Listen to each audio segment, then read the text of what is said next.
Hello students and my friends, मैं sir Poonam मंत्री। आज हम बात करने जा रहे हैं, जैसे हमने लास्ट जो टॉपिक किया था हमारा फूड, उसके आगे हमारा नेक्स्ट टॉपिक आ रहा है कि फूड के जो कंपोनेंट्स होते हैं उनको ऊपर डिटेल में पढ़ने जा रहे हैं। ठीक है, देखिए अपना टॉपिक है कंपोनेंट्स ऑफ फूड।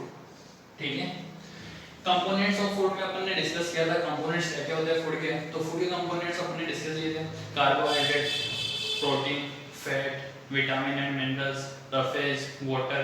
ठीक है ना। तो ये सारे क्या है अपने बॉडी के अंदर किसी तरीके से बहुत ज़्यादा रिक्वायरमेंट में, सबकी जरूरत जो प्रॉपर होती है वो पूरी होनी चाहिए। अगर इनके किसी एक भी चीज़ की कमी हो जाएगी तो भी वो अपने लिए क्या कर सकता है, बीमारी या दूसरा कारण पैदा कर सकता है। और या फिर इसकी वजह से मान लीजिए इसकी किसी भी एक कंपोनेंट की अगर अपनी बॉडी के अंदर क्वांटिटी ज़्यादा हो गई है तो अभी अपन क्या होगी, अपनी बॉडी में अलग अलग प्रॉब्लम आने लग जाएगी। ठीक है, तो अपन देखते हैं अपने कौन कौन से कंपोनेंट है और इनके बारे में डिटेल में पढ़ते हैं। ठीक है, फर्स्ट है अपने पास कार्बोहाइड्रेट।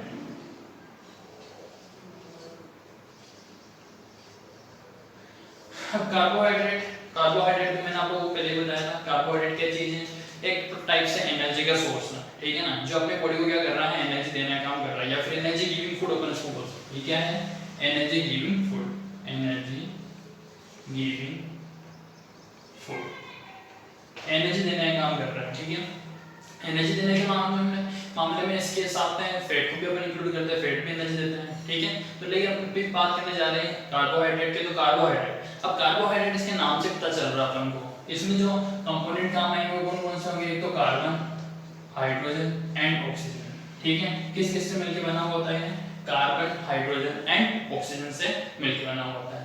ठीक है, और ये क्या कर रहा है, अपन बॉडी को एनर्जी प्रोवाइड करने का काम कर रहा है। अब इसमें क्या होता है कि भाई जो कार्बोहाइड्रेट होते हैं वो क्या होते हैं, अलग अलग टाइप के होते हैं। जैसे भाई सिंपल कार्बोहाइड्रेट, कंपाउंड कार्बोहाइड्रेट। ठीक है ना, तो सिंपल कार्बोहाइड्रेट कौन कौन से होते हैं, कंपाउंड कार्बोहाइड्रेट कौन कौन से होते हैं, कहां से अपन उनको गेन कर सकते हैं, इनके बारे में देखें। तो ठीक है, सबसे पहले आ रहा है अपने पास सिंपल कार्बोहाइड्रेट। अब सिंपल कार्बोहाइड्रेट कौन से होते हैं, तो सिंपल कार्बोहाइड्रेट होते हैं हमारे पास दो टाइप के। ठीक है, एक तो होता है ग्लूकोज, एक तो होता है हमारे पास ग्लूकोज और दूसरा होता है फ्रुक्टोज। ठीक है, ग्लूकोज एंड फ्रुक्टोज।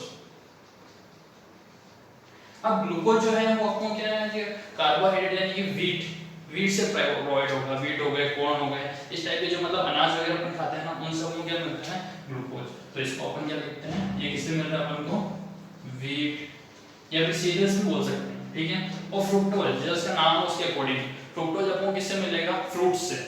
फ्रूट्स तो नॉर्मली जनरली अपन जो फ्रूट्स काम में लेते हैं उनसे जो अपन को कार्बोहाइड्रेट मिलेगा वो कौन सा होता है, सिंपल कार्बोहाइड्रेट होता है, उसका नाम क्या है अपने पास, फ्रुक्टोज। ठीक है, सिंपल कार्बोहाइड्रेट के बाद में नेक्स्ट आता है अपने पास कंपाउंड कार्बोहाइड्रेट। कौन सा है, कंपाउंड कार्बोहाइड्रेट। ये तो हो गया अपने लिए फर्स्ट, ये हो गया सेकंड, कंपाउंड कार्बोहाइड्रेट। अब कंपाउंड कार्बोहाइड्रेट कौन कौन से होंगे, कंपाउंड कार्बोहाइड्रेट क्या है हमारे पास, दो टाइप के हैं। ठीक है, एक तो है लैक्टोज और एक है सुक्रोज, लैक्टोज एंड सुक्रोज। अब इनमें भी क्या है, देखिए लैक्टोज जो है वो आपको किससे मिलेगा, मिल्क, जो अपन नॉर्मल मिल्क पीते हैं काम में लेते हैं वो क्या होता है, लैक्टोज। ठीक है, नेक्स्ट अपने पास आना है सुक्रोज। जैसे देखिए नाम से पता चल रहा है इसमें भी क्या है, यानी कि शुगर, जो अपन काम में लेते हैं, जो नॉर्मल अपन फूड खाते हैं या कोई भी मीठी चीज खाते हैं तो शुगर तो अपन काम में लेते हैं। तो शुगर से अपन कौन सा कार्बोहाइड्रेट मिलता है, शुगर, जो क्या है एक टाइप शुगर या फिर सुक्रोज, जो क्या है एक कंपाउंड कार्बोहाइड्रेट है। कंपाउंड कार्बोहाइड्रेट और सिंपल कार्बोहाइड्रेट में मतलब डिफरेंस ये है कि कंपाउंड कार्बोहाइड्रेट जो है जैसे मॉलिक्यूल्स क्या होंगे, बहुत हार्ड होंगे। अपनी बॉडी जब इनको क्या करेगी, डाइजेस्ट करेगी, तो इनको मतलब डाइजेस्ट करने के लिए क्या है, ज्यादा एनर्जी की रिक्वायरमेंट होगी। सिंपल कार्बोहाइड्रेट नाम से सिंपल है तो मतलब इनको डाइजेस्ट करने के लिए जो एनर्जी की रिक्वायरमेंट होगी वो क्या होगी, कम होगी। ठीक है, ये तो हो गया हमारे पास सिंपल कार्बोहाइड्रेट और कंपाउंड कार्बोहाइड्रेट। अब काम क्या कर रहे हैं, एनर्जी देने का काम कर रहे हैं, जो अपन बता चुके हैं एनर्जी गिविंग फूड है। ठीक है, इसके बाद नेक्स्ट बात आती है कि भाई इनके सोर्सेज क्या होंगे, तो सोर्सेज, अब सोर्सेज क्या होते हैं कि सोर्सेज कोई फिक्स नहीं। देखिए अपन यहाँ बात कर ली वीट या वीट के मतलब अपन जितने भी सीरियल्स होते हैं उन सबको इंक्लूड इसमें कर सकते हैं, फ्रूट्स, लगभग सारे फ्रूट्स इसमें आते हैं जिनसे हमको क्या होता है कार्बोहाइड्रेट मिलता है। फिर नेक्स्ट आता है अपने पास मिल्क। मिल्क तो एक ही टाइप का होता है, चाहे वो गाय का हो दूध का हो, ठीक है। तो वो गाय का हो चाहे भैंस का हो, तो वो क्या हो गया, उससे अपन को क्या हो रहा है कार्बोहाइड्रेट मिलता है। फिर आगे बात शुगर की, जो शुगर अपन नॉर्मली काम में लेते हैं उससे भी क्या मिल रहा है अपन को कार्बोहाइड्रेट ऑब्टेन हो रहा है या गेन हो रहा है, ठीक है। तो इसके सोर्सेज में देख लीजिए, wheat, corn, milk, fruits. Fruits में लगभग सारे आ जाएंगे, फिर शुगर, ठीक है।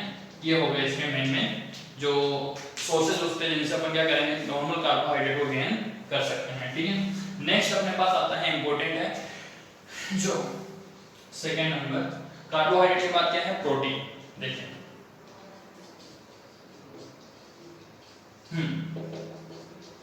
अब प्रोटीन की बात करने जा रहे हैं अपन। तो प्रोटीन भी क्या है, एक टाइप से एनर्जी देने का तो ये भी काम करेगा, लेकिन प्रोटीन की जो एनर्जी होती है वो क्या होती है, मतलब नॉर्मल नहीं, वो नहीं मिलती है, ठीक है ना। प्रोटीन की एनर्जी एक अपनी रिक्वायरमेंट होती है जब भी अपन को प्रोवाइड की जाती है। मतलब मान लो अपन बहुत टाइम तक खाना नहीं खा पा रहे हैं, कोई अपनी बॉडी के अंदर प्रॉब्लम हो गई है, तो उस टाइम क्या करेगा प्रोटीन जो वो एनर्जी देने का काम करेगा, ठीक है। अब देखिए प्रोटीन क्या है, प्रोटीन का मेन वर्क क्या है, अपनी बॉडी का मेंटेनेंस एंड डेवलपमेंट यानी ग्रोथ करना। तो डेवलपमेंट एंड ग्रोथ, किसका डेवलपमेंट एंड ग्रोथ, अपनी बॉडी का डेवलपमेंट एंड ग्रोथ, ठीक है। बॉडी का डेवलपमेंट और ग्रोथ के लिए किसकी जरूरत होती है, प्रोटीन की, ठीक है। तो प्रोटीन क्या है, मतलब अब इस प्रोटीन की जो रिक्वायरमेंट होती है वो एडल्ट्स में अलग होती है, चिल्ड्रंस में अलग होती है, और जो ओल्ड एजर होते हैं उनके लिए क्या होती है इसकी रिक्वायरमेंट अलग अलग होती है। अगर अपन एडल्ट और चिल्ड्रन में कंपेयर करें तो छोटे बच्चे होते हैं उनके लिए क्या होती है प्रोटीन की रिक्वायरमेंट ज़्यादा होती है, और जो बड़े होते हैं मतलब ये एडल्ट्स होते हैं उनके लिए प्रोटीन की रिक्वायरमेंट क्या होती है, कम होती है। रीजन इसका सिंपल से रीजन है, क्योंकि छोटा बच्चा है तो क्या है उसको अपनी बॉडी की ग्रोथ बहुत ज़्यादा करनी है, क्योंकि वो छोटा है तो उसको भी अपनी बॉडी को वापस से नॉर्मल साइज में लाकर के एडल्ट होने तक में जब उसकी बॉडी क्या होगी ग्रो होगी, तो ग्रो उसको बॉडी को ग्रो करने के लिए बॉडी ग्रोथ के लिए रिक्वायरमेंट किसकी होगी, प्रोटीन की रिक्वायरमेंट होगी। अब वो प्रोटीन क्या होगा उसको बाहर से भी लेना पड़ सकता है या उसकी बॉडी में ऑलरेडी भी हो सकता है, ठीक है ना। तो फिर बाद में बात आती है एडल्ट की। एडल्ट्स को नॉर्मली प्रोटीन की जरूरत होती है जो नॉर्मल बेसिक रिक्वायरमेंट होती है अपनी उसके लिए, ठीक है ना। अब यहाँ पे बात क्या आती है कि प्रोटीन के सोर्सेज कौन कौन से होते हैं। तो प्रोटीन के सोर्सेज आपको पता है कि भाई देखिए सोर्सेज, अब प्रोटीन के सोर्स कैसे हैं, नॉर्मल जो अपन दालें काम में लेते हैं, पल्सेस, और मिल्क इसका एक अच्छा सोर्स है, और मिल्क के साथ में हमारे पास सोयाबीन, ठीक है। ये मेनली क्या है जो पल्सेस होती है वो सारी पल्सेस इसके अंदर इंक्लूड कर दी जाएगी, ठीक है ना। ये क्या होता है प्रोटीन के बेस्ट सोर्सेज होते हैं, इनसे हमको सबसे ज्यादा प्रोटीन मिलता है। और दूसरा एग्जांपल एक अपने पास एग भी हो सकता है, अंडे वगैरह, ठीक है ना, अगर आप काम में लेते हो। नेक्स्ट फिर अब इसके बाद अपन एक और बात करना इसमें रह गया बाकी कि भाई प्रोटीन जो है जैसे ज्यादा रिक्वायरमेंट किनको होती है, प्रोटीन की रिक्वायरमेंट जब ज्यादा होती है जैसे मान ले अपनी बॉडी क्या कर रही है किसी पर्टिकुलर डिजीज से फाइट कर रही है, उससे मतलब किसी अपन कोई बीमारी हो गई है या अपनी बॉडी का कोई पार्ट टूट गया है, उसको वापस उसका मेंटेनेंस करना है, उसको वापस सही तरीके से रिकवर करना है, तो उस टाइम प्रोटीन की रिक्वायरमेंट क्या होगी, बहुत ज्यादा होगी। तो उस टाइम प्रोटीन की रिक्वायरमेंट को पूरा करने के लिए प्रोटीन अलग से दिया जाता है। तो वो अपन एक्सटर्नल प्रोटीन जो काम में लेते हैं वो अपन बाहर मार्केट से हमको प्रोटीन के पाउडर मिलते हैं, जिससे क्या होती है अपनी बॉडी की प्रोटीन की रिक्वायरमेंट जो होती है वो क्या होती है पूरी होती है, ठीक है ना। तो प्रोटीन की रिक्वायरमेंट के लिए अपने पास ज्यादातर किन कंडीशन में प्रोटीन की जरूरत होगी, ठीक है ना। तो फर्स्ट कंडीशंस, किन कंडीशंस में अपन को क्या है प्रोटीन की जरूरत है उनकी बात कर रहे हैं। तो एक तो क्या है जैसे मान लीजिए कोई प्रेग्नेंट लेडी हो तो ड्यूरिंग प्रेगनेंसी उस टाइम भी क्या होती है उसको प्रोटीन की रिक्वायरमेंट होती है, एक तो प्रेगनेंसी के दौरान, और मान लो कोई डिजीज है ड्यूरिंग सफरिंग फ्रॉम डिजीज, किसी बीमारी से अगर अपन उस टाइम क्या हो पर्टिकुलर ग्रसित हो, उस टाइम हमको कोई बीमारी कोई भी हो तो उस टाइम भी क्या होगी प्रोटीन की रिक्वायरमेंट अपनी रहेगी, ठीक है ना। तो उसलिए क्या होती है वहाँ पे एक्सटर्नल प्रोटीन की जरूरत होती है। उस प्रोटीन को क्या होता है अपनी बॉडी के अंदर ऑलरेडी अंदर अवेलेबल होते हैं जिनकी आपको बाहर से लेने की जरूरत नहीं होती है। लेकिन कुछ प्रोटीन क्या होते हैं जो अपनी बॉडी के अंदर मतलब अवेलेबल नहीं होते, तो वो क्या होता है उनको बाहर से लेने की मतलब एक्सटर्नल एनवायरनमेंट से उनको लेने की जरूरत होती है। तो जैसे कि ये हो गया अपने पास पल्सेस, मिल्क, सोयाबीन, एग, ये सब क्या होते हैं एक टाइप से एक्सटर्नल एनवायरनमेंट से आपको मिलने वाले प्रोटीन है, ठीक है ना। और कुछ प्रोटीन होते हैं जो अपनी बॉडी के अंदर ऑलरेडी अवेलेबल होते हैं, जैसे एग्जांपल अपनी बॉडी के अंदर अवेलेबल प्रोटीन होता है वो होता है हीमोग्लोबिन। हीमोग्लोबिन क्या अपने ब्लड के अंदर पाया जाता है, जो क्या करता है अपनी बॉडी के जो अपन ऑक्सीजन ले रहे हैं उसको बॉडी के हर पार्ट्स तक ब्लड के थ्रू पहुंचाने का जो काम कर रहा है वो क्या कर रहा है हीमोग्लोबिन, ठीक है। देखिए ये है हीमोग्लोबिन, ठीक है। अब हीमोग्लोबिन क्या कर रहा है, जो ब्लड है उस ब्लड के साथ में मिक्स होकर के क्या बनाता है, वो ब्लड के साथ में मिक्स होकर के और ऑक्सीजन को अपने साथ जोड़ करके ऑक्सीहीमोग्लोबिन बनाता है। ये ऑक्सीहीमोग्लोबिन क्या करता है, बॉडी के हर पार्ट्स तक पहुंचता है। हर पार्ट तक पहुंचने के बाद क्या करेगा, वहां की जो रिक्वायरमेंट होती है उनको वर्क करने के लिए जो एनर्जी की रिक्वायरमेंट होती है वो पूरी करने का काम करता है, वो उनको देने का काम करता है, ठीक है। तो वो हो गया हीमोग्लोबिन का वर्क। ये भी क्या एक टाइप का प्रोटीन है जो अपनी बॉडी के अंदर ऑलरेडी अवेलेबल होता है, ठीक है। तो ये हो गई बात हीमोग्लोबिन की और अपने नॉर्मल जो प्रोटीन की बात होती है वो कंप्लीट। नेक्स्ट इसके बाद आ रहा है अपने पास fat. Next fat, third fat.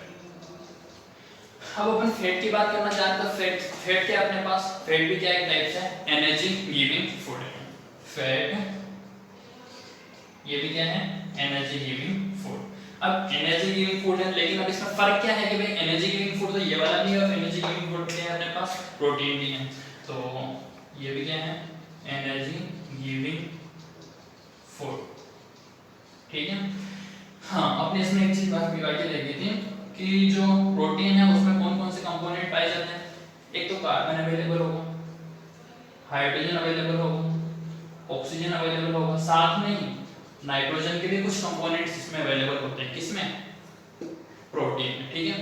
अब कार्बोहाइड्रेट में कौन कौन से कंपोनेंट है, कार्बन, हाइड्रोजन एंड ऑक्सीजन, ठीक है। तो यहाँ पे भी अपने पास क्या होंगे carbon, hydrogen and oxygen. C मतलब कार्बन, H मतलब हाइड्रोजन, O मतलब ऑक्सीजन और यहाँ पे N लिखा है, इसका मतलब क्या है हमारे पास नाइट्रोजन, ठीक है। तो ये चीज आप समझ गए होंगे। अब इसके बाद बात आती है कि भाई इसमें फैट और कार्बोहाइड्रेट में फिर डिफरेंस क्या रहता है, ठीक है ना। तो फैट और कार्बोहाइड्रेट में मेन डिफरेंस क्या है कि भाई जो ऑक्सीजन की मात्रा है वो क्या होती है, ऑक्सीजन की जो अमाउंट है वो कार्बोहाइड्रेट में तो क्या होती है इक्वल होती है, इनका ज्यादा होती है, इनका जो रेशियो होता है वो 1:2:1 होता है। लेकिन यहाँ पे क्या होती है जो ऑक्सीजन की अमाउंट है वो क्या होती है कम, या फिर अपन बोल सकते हैं लेस। किससे लेस, कार्बोहाइड्रेट से लेस, ठीक है ना। तो इसलिए क्या होता है ये जो फैट है ये नॉर्मली क्या कर सकते हैं अपन इसको डाइजेस्ट आसानी से नहीं करते हैं, लेकिन ये जो फैट हमको मिल रहा है वो क्या कर रहा है जो अपना कार्बोहाइड्रेट है उसको डाइजेस्ट करने में क्या कर रहा है हेल्प कर रहा है, ठीक है ना। अपनी बॉडी का जो इंसुलेशन है उसको सही ढंग से बनाए रखना है, डाइजेशन होता है वो सही ढंग से होता है, अपनी बॉडी के जो वर्किंग मतलब पार्ट्स है वो प्रॉपर्ली जो वर्क करने चाहिए उनको वर्क अच्छी तरीके से करने में हेल्प कौन कर रहा है, फैट, ठीक है। तो इसका वर्क क्या हो गया टू हेल्प और बॉडी टू फॉर वर्किंग। अपने बॉडी के जो पार्ट्स होते हैं या फिर अपनी बॉडी जो वर्क कर रही है उसको मतलब वर्क करने के लिए पूरी हेल्प करना, जिससे अपनी बॉडी के जो जॉइंट्स हैं ये जॉइंट इस तरीके से मूवमेंट कब कर पाएंगे, या क्या मतलब जैसे आप देख लीजिए कोई भी जो मशीनरी पार्ट होता है, मतलब मशीनरी पार्ट अगर वो वर्क नहीं कर रहा तो अपन क्या करते हैं वहाँ पे ऑयल या ग्रीस वगैरह लगाते हैं। इस तरीके से फैट भी क्या है एक टाइप से ऑयल या ग्रीसी जो अपनी बॉडी में काम आ रहा है, क्या कर रहा है तो उससे क्या होगी अपनी बॉडी की जो पार्ट्स है एंड जस्ट प्रॉपर ढंग से वर्क नहीं कर पा रहे तो उसको वर्क करने के लिए क्या करेगा ये हेल्प करेगा, ठीक है। अब लेकिन क्या इसकी जरूरत अब वो पूरी बराबर पड़ रही है, ठीक है। लेकिन अब इस जरूरत को अपन काम में ले रहे हैं, लेकिन क्या कर रहे हैं अपन इसका ओवरडोज ले रहे हैं, मतलब ज्यादा से ज्यादा फैट काम में लेने लग जाए तो ज्यादा चीज कोई भी होगी तो वो क्या करेगी वो नुकसान करने लग जाएगी, मतलब क्या होगी धीरे धीरे क्या करेगी अपने पेट में मतलब ओबेसिटी कंडीशन बनाएगी, मोटापा अपना बढ़ता जाएगा, जिससे क्या होगा अपन हेल्थी ज्यादा ही हो जाएंगे, जिससे क्या होगी एनर्जी जो अपने को मिलेगी वो क्या होगी अपने काम नहीं आएगी, उल्टा क्या होगा अपन वो ज्यादा आलसी हो जाएंगे, जो वर्क प्रॉपर नहीं कर पाएंगे, ठीक है ना। तो क्या है इसकी ज्यादा मात्रा जो एक्सेस अमाउंट ऑफ फैट तो एक्सेस अमाउंट ऑफ फैट से क्या बन जाएगा, ओबेसिटी यानी कि मोटापा। आपके जो कंडीशन कैसी हो जाएगी बॉडी की, ओबेसिटी की हो जाएगी, मोटापे की हो जाएगी, ठीक है। तो ये तो हो गया हमारे नॉर्मल बात जो प्रोटीन, फैट और कार्बोहाइड्रेट की, ठीक है। अब इसके बाद बात आती है अपने पास नेक्स्ट कौन सा बच गया हमारे पास, फोर्थ नंबर है फैट के बाद विटामिन, ठीक है। विटामिन, अब विटामिन क्या चीज होती है, विटामिन की कोई न्यूट्रिटिव वैल्यू नहीं होती, मतलब कोई भी किसी पर्टिकुलर टाइप का न्यूट्रिशन देने का काम नहीं कर रहा विटामिन, ठीक है ना। विटामिन और मिनरल्स के लगभग में जो फंक्शन होते हैं वो अप्रोक्स मान के चलो सेम ही होते हैं, ऐसा कोई ज्यादा मेजर डिफरेंस है नहीं इनमें, ठीक है ना। तो भी अपने विटामिन को अलग देखो, विटामिन क्या होते हैं, अलग अलग टाइप के होते हैं, ठीक है। तो अलग अलग टाइप में इसमें अपन डिस्कस करने जा रहे हैं। तो देखिए दो टाइप के विटामिन है, तो एक तो है फैट सोल्यूबल और एक होते हैं हमारे पास वाटर सोल्यूबल, ठीक है। फैट सोल्यूबल जो होते हैं वो होते हैं A D, vitamin A, vitamin D और विटामिन के, ठीक है, और विटामिन ई। फिर इसके बाद आता है अपने पास वाटर सोल्यूबल, ऐसे विटामिन जो क्या कर रहे हैं वाटर में आसानी से घुल जाते हैं। तो वाटर सोल्यूबल विटामिन में कौन से आ जाएंगे, उसके दो विटामिन अपने पास बी एंड सी। ये विटामिन कैसे हैं, जो वाटर में आसानी से घुल जाते हैं, सोल्यूबल हो जाते हैं, ठीक है। वाटर सोल्यूबल और फैट सोल्यूबल, ठीक है। तो हम इनकी बात कर लेते हैं, थोड़ा सा देख लेते हैं क्या क्या चीजें हैं ये। विटामिन ए, तो विटामिन ए क्या है, विटामिन ए क्या कर रहा है अपनी बॉडी में, जो अपनी स्किन होती है और जो अपनी आईज होती हैं इनको मतलब प्रॉपर सही ढंग से वर्क करने के लिए कर रहे हैं, हेल्प कर रहे हैं, ठीक है। तो अगर मान लो विटामिन ए क्या कर रहे हैं, अपनी आईज और अपनी जो स्किन है उनको सही प्रॉपर वर्क करने के लिए हेल्प कर रहे हैं। और तो इससे हमको पता चल गया अगर इसकी कमी होगी तो क्या होगा, तो अगर इसकी अपनी बॉडी में डिफिशियंसी हो जाती है, कमी हो जाती है, तो क्या होगा, उससे अपनी जो आईज है वो प्रॉपर वर्क नहीं करेगी। आईज प्रॉपर वर्क नहीं करेगी तो क्या होगी, अपन में ब्लाइंडनेस या फिर जिससे एक बीमारी होती है उसका नाम है नाइट ब्लाइंडनेस। इस कमी से कौन सी बीमारी हो जाएगी, नाइट ब्लाइंडनेस की कंडीशन आ जाएगी। और स्किन क्या होगी हमारी, हल्की ड्राई होने लग जाएगी, सूखी रूखी रूखी जो स्किन होती है वैसी बनने लग जाएगी, ठीक है। तो देखिए विटामिन ए क्या कर रहा है, help in proper function of eyes and skin. Eyes और जो अपनी स्किन है उसको प्रॉपर फंक्शन करने में क्या करना है, हेल्प करना है। तो अब इसकी डिफिशियंसी से क्या हो जाएगा, जो बीमारी होती है उसका नाम डिफिशियंसी, इसकी डिफिशियंसी से क्या होगा, जो डिजीज है उसका नाम क्या है, नाइट ब्लाइंडनेस और स्किन ड्राई, ठीक है। ये दो कंडीशंस होती हैं। तो अब इसकी अपने बॉडी में अगर कमी हो जाए तो उसको कैसे पूरा करें, इसके भी अपने पास सोर्सेज अवेलेबल है। तो वो कौन कौन से सोर्स हैं, विटामिन ए के, विटामिन ए के सोर्सेज कौन कौन से हैं, विटामिन ए के सोर्सेज है हमारे पास, देखिए एक तो कैरेट सबसे अच्छा एग्जांपल है इसका, मिल्क हो गया, एग हो गया, ठीक है। तो ये कुछ एग्जांपल्स हैं जिनसे अपन विटामिन ए की अपनी बॉडी के अंदर कमी होगी तो उसको पूरा कर सकते हैं। और नॉर्मली आप लोग अगर देखें तो जो ग्रीन वेजिटेबल्स होती हैं और फ्रेश फ्रूट्स, ये जो दो चीजें हैं अपन सारे विटामिन में काम में ले सकते हैं अप्रोक्स लगभग, मतलब जो विटामिन होते हैं वो ग्रीन वेजिटेबल्स और फ्रूट्स में प्रॉपर अमाउंट में अवेलेबल होते हैं। अगर अपन इनको प्रॉपर अमाउंट में अपनी बॉडी में ले रहे हैं, खाने पीने में काम में ले रहे हैं, तो अपन को अपने शरीर के अंदर विटामिन कमी नहीं होगी, ठीक है। नेक्स्ट आता है अपने पास विटामिन बी। अब विटामिन बी क्या है, विटामिन बी में क्या है, बहुत सारे विटामिन ऑलरेडी अवेलेबल है। बी विटामिन बी1, विटामिन बी2, विटामिन बी3, विटामिन बी5, विटामिन बी7, विटामिन बी6, सॉरी यहाँ 6 होना चाहिए, 6, बी7, बी9 और बी12। इतने सारे विटामिन का क्या कहलाए ग्रुप है, उससे क्या होती है विटामिन बी बनता है, ठीक है। अब नॉर्मली अपन विटामिन बी की बात करके चलेंगे, ठीक है। तो विटामिन बी जो है उसकी मतलब सीधा सा रीजन ये है कि विटामिन बी की कमी से जो अगर वो बीमारी हो रही है तो वो विटामिन बी का क्या हो गया, एक तरीके से पॉइंट हो गया, जो मतलब उससे तुमको पता चलेगा कि इसके मिल क्या रहा है और उसकी कमी से हो क्या रहा है। ठीक है, तो राइट में तुमको बता रहा हूँ डिफिशियंसी क्या है। डिफिशियंसी से क्या होता है विटामिन बी की, विटामिन बी की डिफिशियंसी से बीमारी होती है बी से बै, और ये हो गया हमारे पास बेरी बेरी बेरी बेरी रोग होता है या बेरी बेरी डिजीज होता है। इस डिजीज में क्या होता है, आपको प्रॉब्लम क्या आती है, इस डिजीज में हमारे साथ प्रॉब्लम ये होती है कि जो हम अपनी जो मसल्स हैं वो प्रॉपर वर्क नहीं कर पाती हैं, मसल्स वीक हो जाती हैं, वीकनेस इन मसल्स, अपने वीक मसल्स होती हैं उनमें क्या आती है, वीकनेस आ जाती है। ठीक है, इसके भी सोर्सेज की बात कर लेते हैं। ये इसके सोर्सेज क्या होंगे, विटामिन बी के सोर्सेज नॉर्मल है, वो अपन समझते से एक तो हो गया वीट, जो हम वैसे नॉर्मली काम में लेते हैं, क्योंकि भाई जो अपन चपाती काम में लेते हैं खाने के लिए, वो तो विटामिन बी का वैसे भी सोर्स है। फिर नेक्स्ट इसका सोर्स है यीस्ट एक्सट्रैक्ट, यीस्ट का जो पाउडर आता है यीस्ट एक्सट्रैक्ट, ये कुछ है जो क्या है विटामिन बी के हमारे पास सोर्सेज होते हैं। ठीक है, ये हो गई विटामिन बी की बात। नेक्स्ट विटामिन बी के बाद कौन सा है, विटामिन सी देख लेते हैं। विटामिन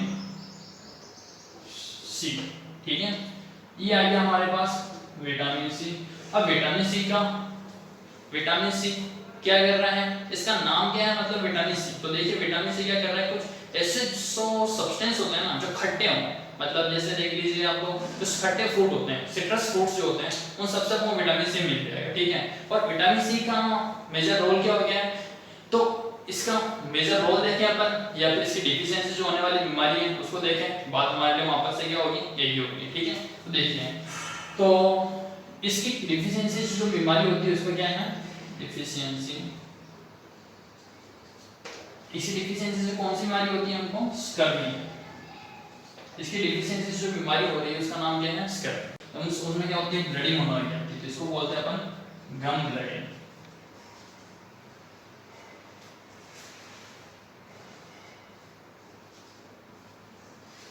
ठीक है, ये हो गया गम ब्लडिंग। अब इस गम ब्लडिंग को अपन दूर कैसे करें, तो इसके सोर्सेज जो है उनको काम में लीजिए। तो सोर्सेज विटामिन सी के सोर्सेज क्या क्या हो गए, सिट्रस फ्रूट्स। सिट्रस फ्रूट्स आप लोग जानते हैं क्या क्या होते हैं, आंवला हो गया, लेमन, ऑरेंज। ठीक है, नेक्स्ट आता है विटामिन डी। विटामिन डी, अब विटामिन डी की बात करें तो विटामिन डी की वजह से जो बीमारी हो रही है उसका नाम क्या है, रिकेट्स। ठीक है, डिफिशियंसी से कौन सी बीमारी हो रही है, रिकेट्स। अब रिकेट्स में होता क्या है, रिकेट्स में क्या होता है, जो अपनी बोन्स होती है वो क्या होती हैं, वीक हो जाती है। अब बोन्स वीक होने का मतलब समझ रहे हैं आपको, अपनी हड्डियां कमजोर होना, हड्डियों में क्या होना, बेंड आ जाना, मतलब हड्डियां क्या होती है प्रॉपर, जो किसी किसी हड्डियां मुड़ जाती हैं या फिर कहीं से किसी पार्ट से ब्रेक हो जाती है, हड्डियों में कमजोर हो जाती हैं सही ढंग से। अगर अपन ज्यादा कहीं किसी थोड़ा सा किसी जगह से चोट लगने की वजह से क्या होती है, हड्डी वहां से टूट जाती है, क्रैक हो जाती है। ठीक है, तो वो होता है रिकेट्स। अब इसके सोर्सेज क्या हैं, विटामिन डी के अपने पास जो सोर्सेज है, नॉर्मल मिल्क, ठीक है, मिल्क हो गया है, और भी फ्रूट्स, ग्रीन वेजिटेबल्स। ठीक है, ये हो गया हमारे पास विटामिन डी के। फिर नेक्स्ट आ गया vitamin A, sorry vitamin E. Vitamin E, अब बात कर रहे हैं विटामिन ई की। तो विटामिन ई क्या चीज है, विटामिन ई भी क्या कर रहे हैं, हमारी जो बॉडी होती है उसके अंदर किसी भी प्रकार की जो मान लीजिए कोई डिजीज आता है तो उससे क्या है, प्रोटेक्शन देने का काम करेगा ना, तो वो कौन करेगा, विटामिन ई। ठीक है, तो इसका वर्क क्या है, इम्यूनो टू एनी डिजीज, देखिए हेल्प टू इम्यूनो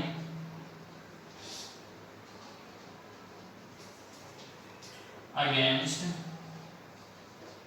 डिजीज, किसी भी प्रकार की जो बीमारी है उससे जो किस तरीके से लड़ना है उसको बताने का जो काम कर रहा है वो कौन कर रहा है, विटामिन ए। विटामिन ए के सोर्सेस, अब डिफिशियंसी को अलग से देखने की जरूरत नहीं, बात वही है। अगर डिफिशियंसी होगी तो ये क्या होगा, ये जो अपनी बॉडी है वो बीमारियों से लड़ने की जो किस तरीके से लड़ना है, फाइट कैसे करनी है, वो नहीं कर पाएगी, ठीक है।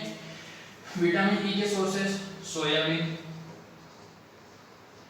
ऑयल, ठीक है, अलग अलग टाइप के जो ऑयल आते हैं, ग्राउंडनट ऑयल, ये सब क्या है, इसके सोर्सेस हो जाएंगे, ठीक है। और अगर नॉर्मली अपन देखना चाहिए तो फ्रूट्स और ग्रीन वेजिटेबल्स जो होते हैं, मैंने आपको पहले बताया है, सबके सोर्स है, जितने विटामिन है लगभग सब में क्या होता है, इस टाइप का जो ये विटामिन ई है, विटामिन बी है, सी, ये सब लगभग अवेलेबल होते ही हैं कुछ ना कुछ अमाउंट में, ठीक है। एक अपने पास रह गया है विटामिन डी में कि भाई इसका एक सोर्स बाकी रह गया जो है सनलाइट, ठीक है ना। अपनी बॉडी की जो स्किन है ना वो क्या करती है, सनलाइट की वजह से ऑटोमेटिक विटामिन डी को क्या कर लेती है, ऑब्टेन कर लेती है या फिर बना लेती है, जिससे क्या होता है कि अपनी बॉडी की रिक्वायरमेंट होती है विटामिन डी की वो पूरी हो जाती है, ठीक है। नेक्स्ट आइए अपने पास विटामिन के। विटामिन के का क्या काम है, विटामिन के इसका मेन फंक्शन तो क्या है, blood clot, blood clotting. Blood clotting यानी क्या होता है, ब्लड क्लॉटिंग मतलब एक तरीके से जैसे मान लीजिए अपनी बॉडी, अपन किसी जगह जा रहे हैं, जाते समय अपन किसी जगह से गिर जाते हैं, अपने हाथ में किसी बॉडी के पार्ट्स में ब्लड निकलना स्टार्ट हो जाता है, हाथ में खून निकलने जाता है, पैर में खून निकलने जाता है, तो अपन क्या देखते हैं कि उस टाइम अगर मान लो अपन ने कुछ उसकी जगह लगा दिया है, कोई भी मतलब बैंडेड वगैरह, डेटॉल वगैरह अपन लगा लिया, तो उसके बाद क्या होता है, थोड़ी देर बाद ब्लड वहां से निकलना रुक जाता है, और वहां पे क्या होता है, ब्लैक ब्लैक कलर की क्या होती है, लेयर जम जाती है, उस लेयर को क्या बोलते हैं, ब्लड क्लॉट। अब ये ब्लड क्लॉट जम किसकी वजह से आ रहा है, वो है हमारा विटामिन के। तो विटामिन के का रोल क्या हो गया, अपनी बॉडी से जो ब्लड लॉस हो रहा था उसको ब्लड क्लॉट जमा करके, मतलब वो रेड कलर का ब्लड क्लॉट जो जमता है उसको जमा करके ब्लड की जो मतलब अपनी बॉडी से कमी हो रही है या निकल रहा है उसको रोकना, तो वो क्या हो जाएगा, विटामिन के का। डिफिशियंसी में क्या होगा, ब्लड क्लॉटिंग बनना क्या हो जाएगी, कम हो जाएगी। और दूसरा इसका एक रोल और होता है लीवर के लिए, और टू हेल्प लीवर, मतलब लीवर को क्या करता है, हेल्प करता है। हेल्प करने का मतलब ये है कि जो उसका प्रॉपर फंक्शन, उसका जो वर्क है, फंक्शन जो उसके होते हैं उनको अच्छी तरीके से करने में क्या कर रहा है, ये हेल्प कर रहा है, ठीक है। नेक्स्ट अब विटामिन के सोर्सेज की बात करें अपन, तो विटामिन के जो सोर्सेज होंगे वो क्या हो जाएंगे, अपने पास जो वेजिटेबल्स होती है ना, ग्रीन वेजिटेबल्स, उनको इसमें इंक्लूड किया गया है, स्पिनच, ब्रोकली, कॉलीफ्लावर, और भी जो भी ग्रीन वेजिटेबल्स होती है वो सारे क्या हो गई इसके अंदर इंक्लूड की गई, ठीक है। ये हो गए हमारे विटामिन की बात कंप्लीट, ठीक है। अब आती है विटामिन के बाद नेक्स्ट पार्ट, हाँ मिनरल्स, 5th नंबर का पॉइंट आ गया अपने पास मिनरल्स। देखें मिनरल्स,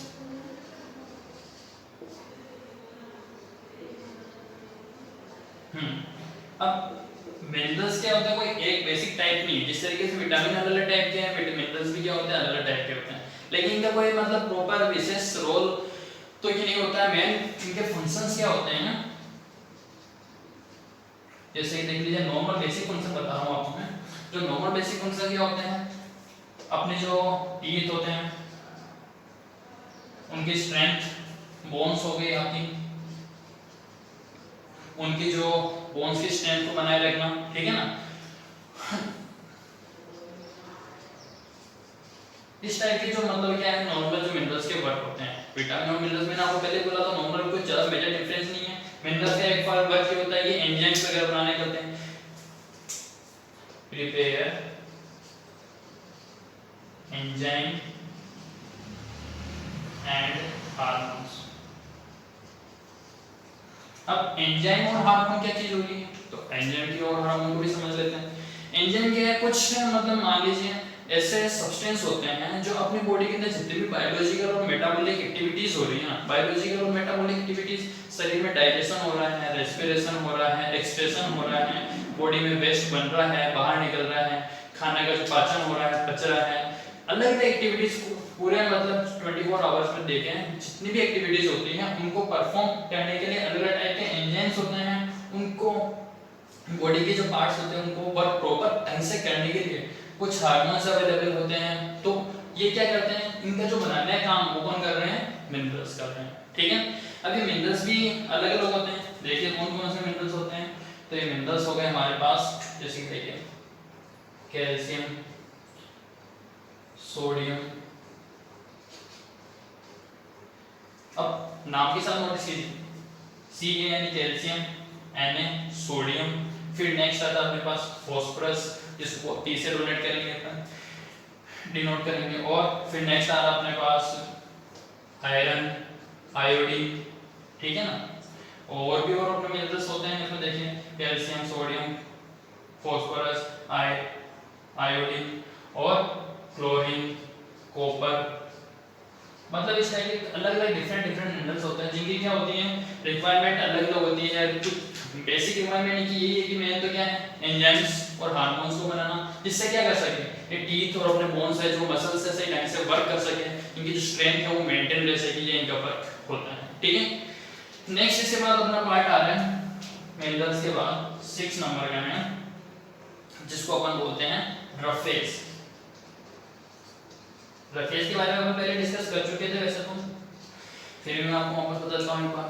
रफेज से क्या है, प्रॉपर न्यूट्रिटिव वैल्यू कोई नहीं है, ये किसी टाइप का न्यूट्रिशन देने का काम नहीं कर रहा है, ना ही रफेज जो होते हैं उनको अपनी बॉडी डाइजेस्ट कर सकती है। ठीक है ना, लेकिन ये क्या कर रहा है, हेल्प किसमें कर रहा है, हेल्प इन डाइजेशन। एक तो डाइजेशन जो हो रहा है कंप्लीट, उसको करने में कौन हेल्प कर रहा है, रफेज कर रहा है। ठीक है, और डाइजेशन के साथ में मेटाबॉलिक एक्टिविटीज में भी इसका बहुत इंपॉर्टेंट रोल है। तो खाना है उसको आगे से आगे पहुंचाना, एक्सक्रीशन होता है, डाइजेशन, एक्सक्रीशन, ठीक है ना। और दूसरी इसके अलावा भी जो मेटाबॉलिक एक्टिविटीज होती हैं एंड अदर मेटाबॉलिक एक्टिविटीज।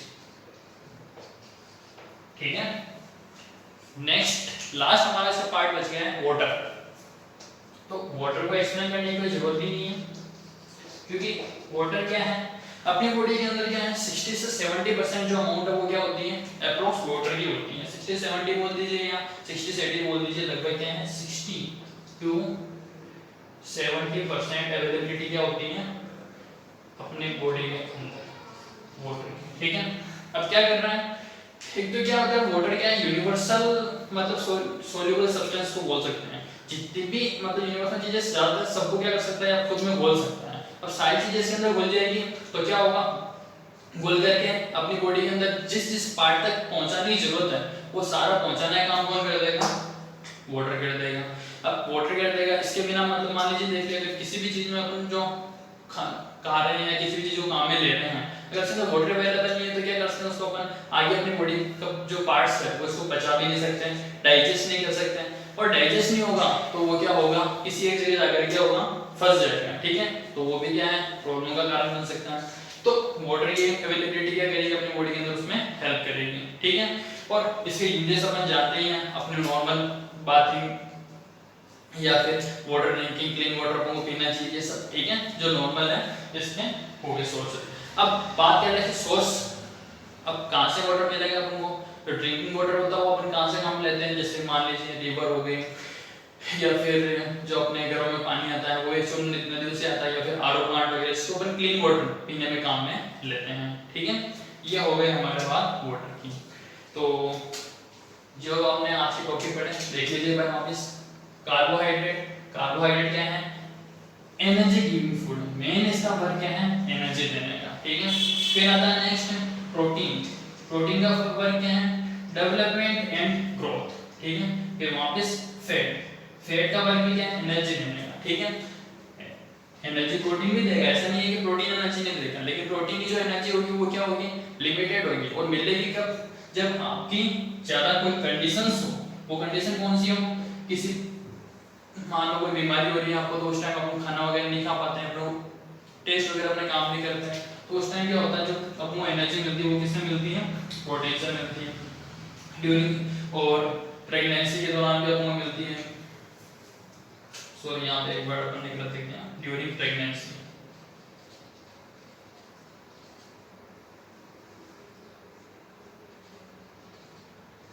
ठीक है, और ड्यूरिंग सफरिंग फ्रॉम डिजीज, किसी बीमारी को अगर अपन पीड़ित हैं तो उसमें भी ये काम में हेल्प करेगा।